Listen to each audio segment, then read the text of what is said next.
Hey there! Welcome to our today's lesson. I'm Fida Hassan and today I'll be talking about some words and expressions that are related to poverty. There are some situations or occasions when you may need to talk about some social issues like poverty. And whenever you are talking about this issue, if you repeat the word poverty again and again, it may sound very monotonous, right?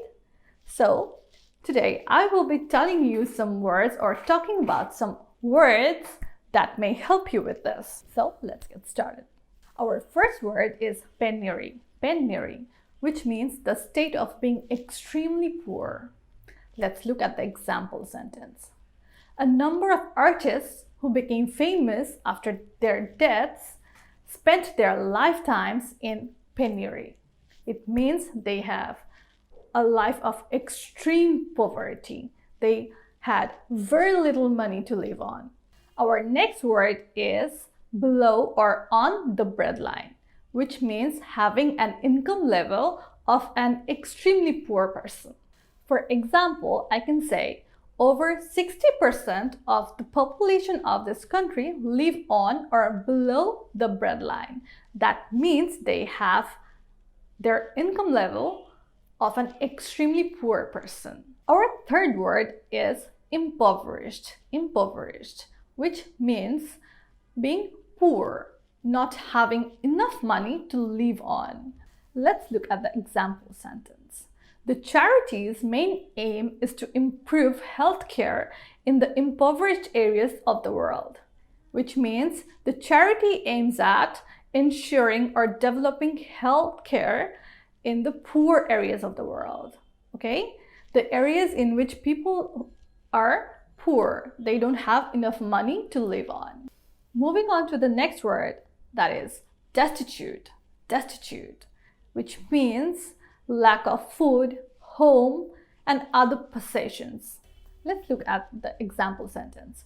Everywhere in the city, you see destitute people living in shop doorways or under bridges.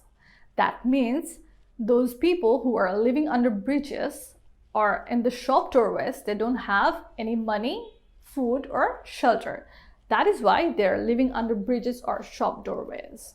Our next word is almost similar to our previous word, destitute. That is deprived. Deprived, which means lacking the things or not having the things that is needed for a pleasant life. That is food, money, and shelter. Unfortunately, the number of the deprived children in the world is growing, even in the so-called rich countries. It means there are so many children who doesn't have food, shelter, and the things that are needed for a pleasant life.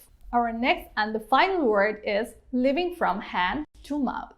It means having just enough money to live without suffering.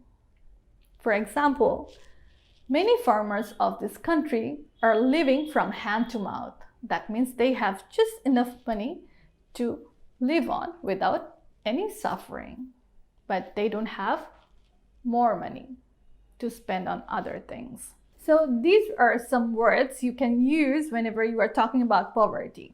If you think this video is helpful, do subscribe our channel. Thank you.